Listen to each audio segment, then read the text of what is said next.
Shubhashish, 10th standard students of maths, and this is Neeraj Sharma for Education and Publish, bringing to you algebra, taking you to polynomials, and then working out and learning our skills for polynomials in 10th standard syllabus. I've already covered one chapter with you with real analysis. You can send me your queries, your questions on my WhatsApp or on the Facebook page. You are most welcome anytime. Who is called the father of algebra? Who is called the father of algebra? It was Muhammad bin Musa al-Khwarizmi, a Persian mathematician, who is called the father of algebra.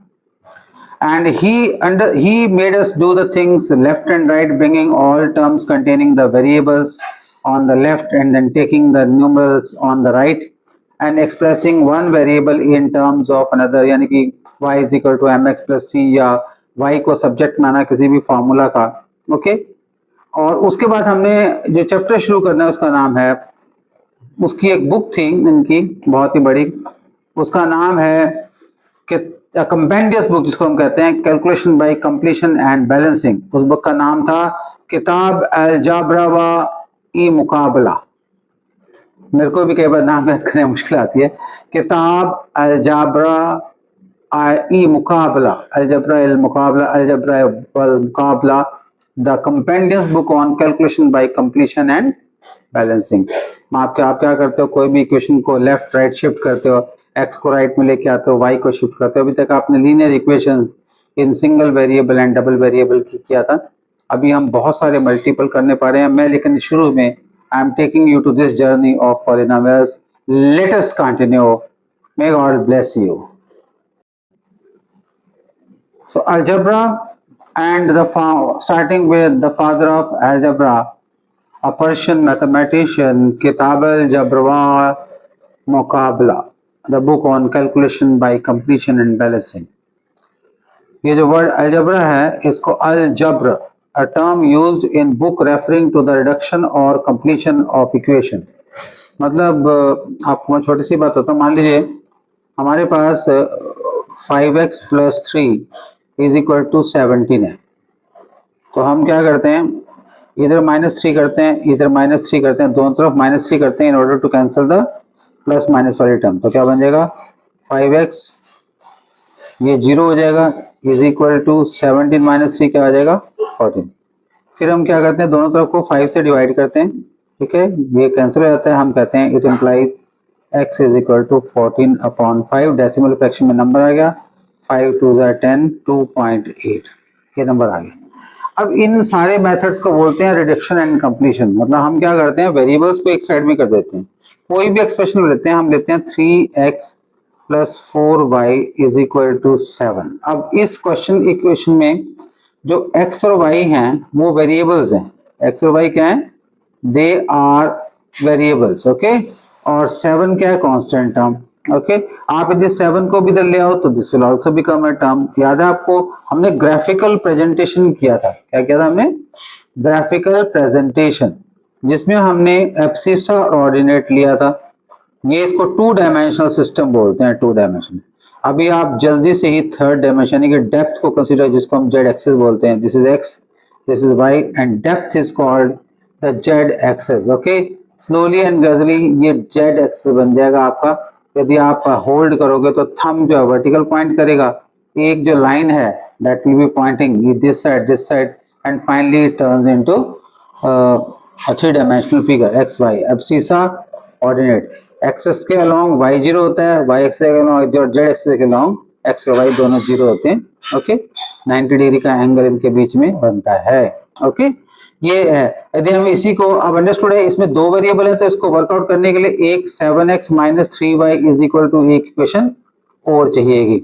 Okay, यदि इस case में 1 1 ले लें तो इस case में 7 - इसके अंदर 4 वैल्यू होगी. ओके, तो यहाँ पे हम क्या करते थे, हम क्या करते थे, एक टर्म को एलिमिनेट करते थे.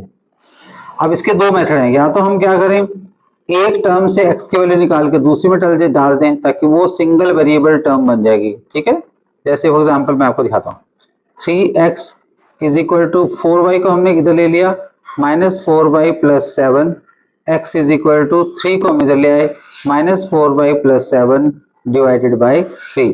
इस x की वैल्यू को हमने यहाँ पुट कर दिया इक्वेशन नंबर, इसको हमने कर दिया इक्वेशन नंबर 1 और इसको ले लिया इक्वेशन नंबर 2।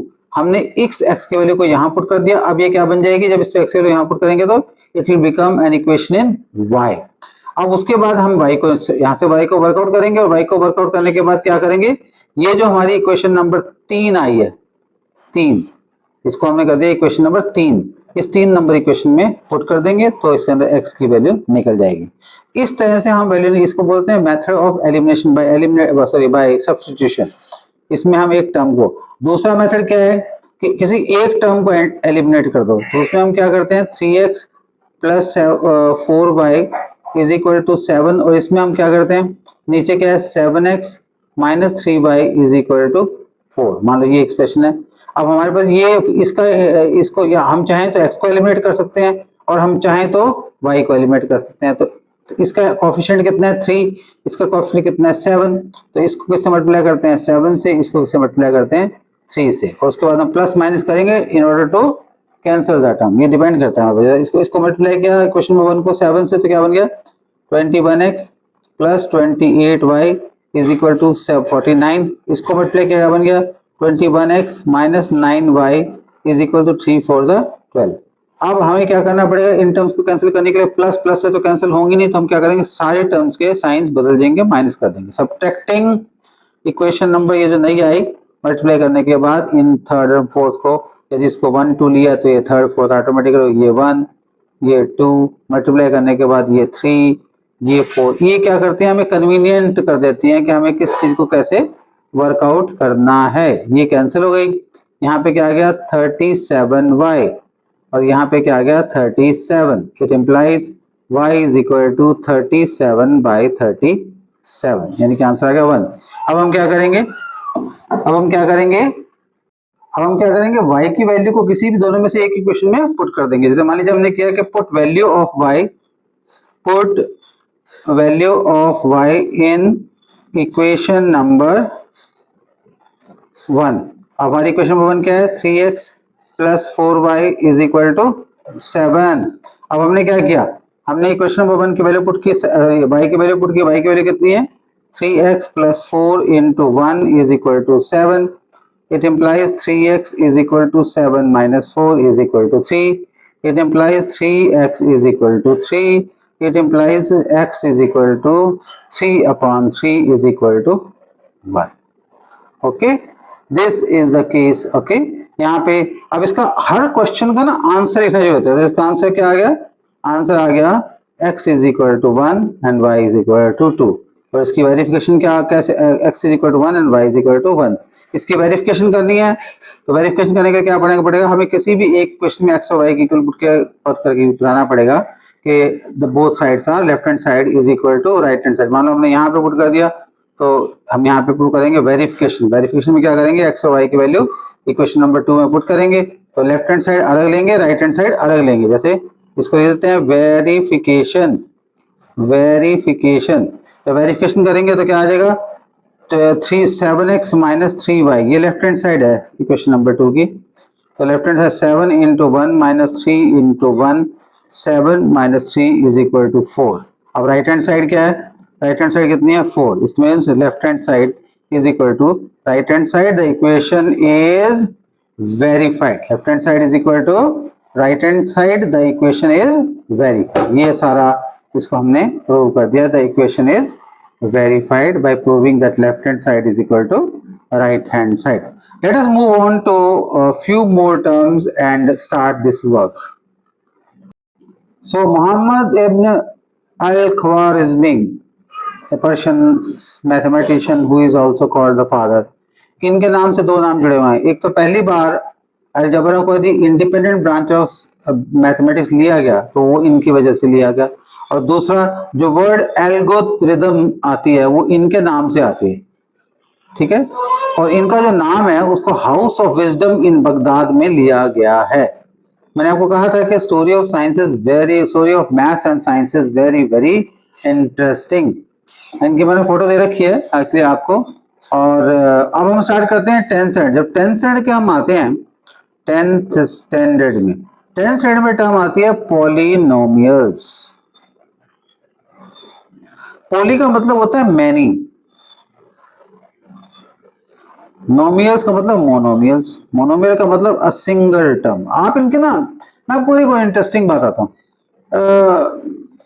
हर चैप्टर को, हर सिलेबस को एक टाइम दिया गया है। हमारा जो मेन एम है वो एक्सरसाइज को स्टडी करना नहीं है, एक्सरसाइज को कंप्लीट करना हमारा मेन एम नहीं है। हमारा मेन एम है उस स्टेप को, उस सब्जेक्ट को समझना। यही चीज टीचर्स को भी समझने की जरूरत है। भाई मैथ्स को मैथमेटिशियन की तरह समझाने की जरूरत है। ये नहीं है कि आप पिछले पिछले एग्जाम्स के क्वेश्चन पेपर उठा लो और उनके हिसाब से क्वेश्चन बना के दे दो। कंसेप्ट बेचारा कहाँ कहाँ कंसेप्ट, चलो कंसेप्ट करने के लिए हमारे वो थे क्या नाम थे, मूसा अल ख्वारिज़मी, अल ख्वारिज़मी थे, वो कर लेंगे बेचारे अपने आप, है ना। तो मैथमेटिक्स के टीचर्स को कभी भी, और मैं आपको एक और बात बताता हूँ, आपके जितने भी बच्चे हैं वो बच्चे आपको नाम देते हैं, वो इवॉल्व करते हैं।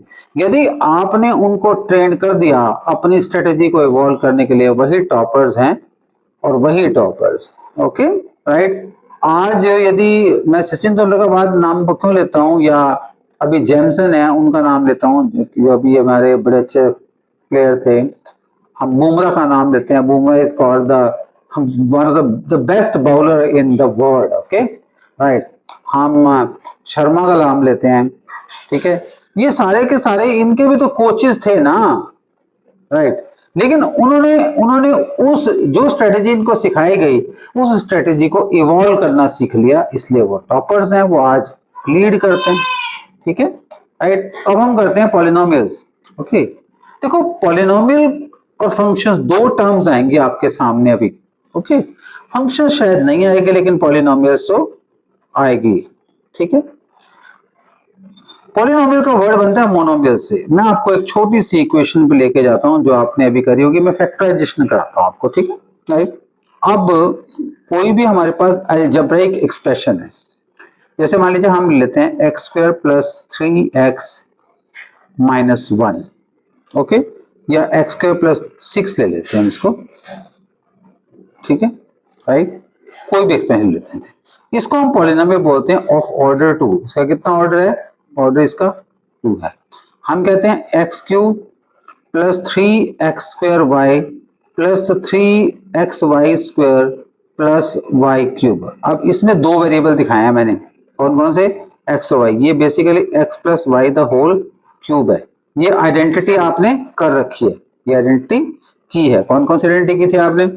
a plus minus B the whole square वाली, फिर आपने की थी a square minus B square, फिर आपने की a plus minus B the whole cube, फिर आपने किया a cube plus minus B cube, फिर आपने किया a cube plus B cube plus C cube minus 3abc। ये सारी आइडेंटिटीज आपने की हैं अभी तक। ओके, ये अलजेब्रिक आइडेंटिटीज हैं जो आप कर चुके हो। ओके, ये सभी फंक्शंस हैं। पॉलिनोमियल्स ऐसी कोई भी इंडस्ट्री का काम नहीं है जो पॉलिनोमियल्स के बिना हो सके। जितने भी आप चीजें देख रहे हो जो चल रही हैं अभी, हमारे कोई भी इक्वेशंस हैं या कोई भी साइन थीटा कॉस थीटा, इनके ग्राफ हैं, जो जैसे हम कहते हैं ट्रिग्नोमेट्रिकल फंक्शन है ये, y is equal to sine theta. इसमें थीटा क्या है? ये इंडिपेंडेंट वेरिएबल है, और y क्या है? Theta derives to y। आप इसको x ले लो, मान लीजिए हमने कोई फंक्शन लिख दिया y इज इक्वल टू, हमने इक्वेशन लिख दी y is equal to 4x plus 7। अब ये साइमल्टेनियस इक्वेशन है लेकिन हमने इसको सेपरेट किसमें बना दिया? y को। अब वही बात हमने कहा कि ये ग्राफ है, इस ग्राफ में जो x है वो इंडिपेंडेंट वेरिएबल है, इसको एब्सिसा बोलते हैं, और y डिपेंडेंट वेरिएबल। हम कहते हैं कि x मैप्स टू y, ये मैपिंग है। अभी आएगी आपके जो 11th का चैप्टर शुरू होंगे तो वहां पे आप अलजेब्रा करोगे, सेट थ्योरी करोगे, सारा कुछ करोगे उसमें। तो x मैप्स टू y मतलब आपने x की एक वैल्यू पी की और उसमें y आ गया। हमने लिख दिया कि this is P x, x square plus 4x plus 3। This is a quadratic equation. Quadratic क्यों बोलते हैं? क्योंकि इसका ऑर्डर 2 है। क्या है इसका ऑर्डर? यदि हम इसको ऐसे लिख दें कोई भी इक्वेशन को 3x+1, ओके, या 3x+4, तो कोई भी दो, तो इसका ऑर्डर कितना है 1 है, तो ये लीनियर है, इसका ऑर्डर कितना है 2, तो ये क्या है, ये क्वाड्रेटिक इक्वेशन है। हम किसी भी इक्वेशन को ऑर्डर देते हैं, कैसे, छोटी सी कोई स्टैंडर्ड इक्वेशन ले लेते हैं, मान लीजिए। अब यही इक्वेशन से जब हम एक पर्टिकुलर सेट में पुट करते हैं, कोई फॉर्मूला में पुट करते हैं, कोई जो वेरिएबल होते हैं, वेरिएबल 2 से भी ज्यादा हो सकते हैं, 3 वेरिएबल भी हो सकते हैं। यदि हम 3 डायमेंशनल केस को लें तो फिर z एंटर कर जाता है उसके अंदर। कोई भी पॉइंट जो 2D में है, 2D में है, उसके अंदर 2 कोऑर्डिनेट्स हैं x एंड y, और जो पॉइंट 3D में है, जो पॉइंट 3D में है, उसके अंदर 3 कोऑर्डिनेट्स हैं x, y एंड z। ये डेप्थ को मेजर करता है। आपने देखा होगा कि 3D मूवी क्या होती है, 2D मूवी क्या होती है। तो आप जब आप रील्स एंड स्टोरीज देखना बंद कर दो, ये जो फालतू की रील्स एंड स्टोरीज है ना, इसमें कोई डांस करे, कोई कुछ करे, कोई भद्दी काम करे जा रहे हैं, ये सब आपके लिए बहुत खतरनाक है यदि आप अब 10th में एंटर हो चुके हो तो। दूसरी बात, आपको सिर्फ अपने आप पे डिपेंड करना है, रेफरेंस इज अ की टू योर सक्सेस। यदि आपको कोई चीज इतनी सी भी समझ नहीं आई ना, तो उसको टीचर से पूछना, और जब तक वो ना आए पूछना जरूरी है। लीजिए हम लिखते हैं, देखो आप, हम एक स्टैंडर्ड फॉर्म में एक कोई भी क्वेश्चन लिखते हैं, तो जैसे मान लीजिए हमने लिखा function x, okay, function x, हम ले दिया इसको -3x⁴ -2x³ + 6। तो इसका ऑर्डर ऑफ मैग्नीट्यूड कितना है, इसका 4 ऑर्डर ऑफ मैग्नीट्यूड, इसका ऑर्डर ऑफ इक्वेशन कितना, पॉलिनोमियल कितना है 4, इसकी हाईएस्ट पावर 4 है। तो मान लीजिए ये ऐसे होती,